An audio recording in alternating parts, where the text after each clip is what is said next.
जी बच्चों, अब हम फाइंड करने वाले हैं, सोल्व करने वाले हैं 12.9 को। An object 10 centimeter high is placed at a distance of 20 centimeter from a concave lens of focal length 15 centimeter. Calculate the position and size of the image. Also state nature of the image.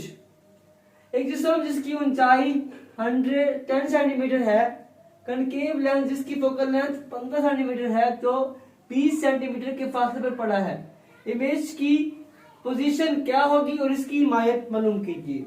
ठीक है, आपके पास जो data है वो दिया गया है बच्चों। HO जो जिस्म की ऊंचाई है वो आपके पास 10 सेंटीमीटर है।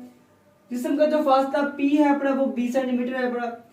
आपके पास जो फोकल लेंथ है वो है 15 सेंटीमीटर। अब बच्चों यहाँ पर जो आपके पास फोकल लेंथ है किसके लिए? कनकेव के लिए।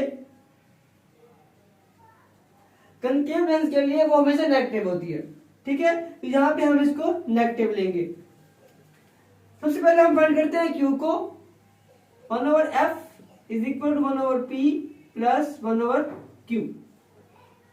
हमने Q फाइंड करना है तो 1/q is equal to 1/f minus 1/p।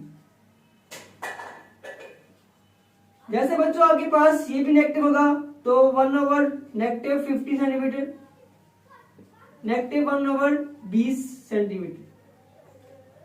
इसका मिलेगा एलसीएम 60 आएगा। ठीक है, तो आपके पास कितना होता है?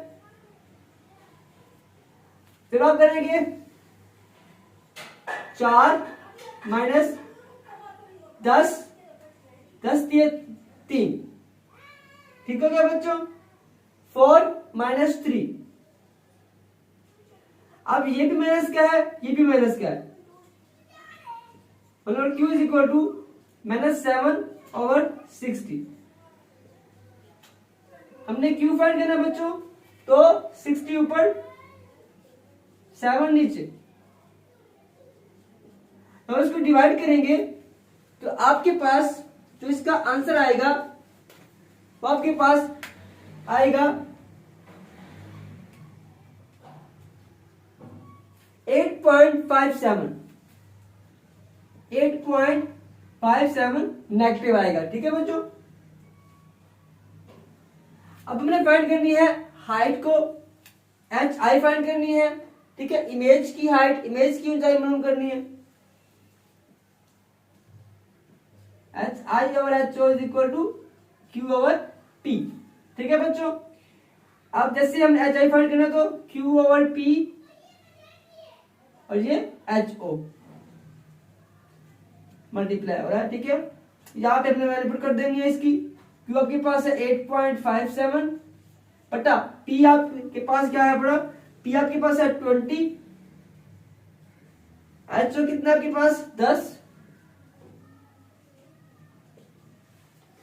करते हैं इसको 8.57 डिवाइड करते हैं 20 के ऊपर 0.4285 मल्टीप्लाई बाय 10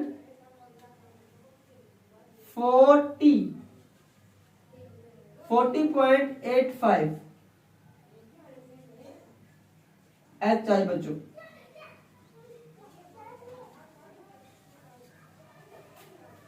ये थी इसकी हाइट बच्चों।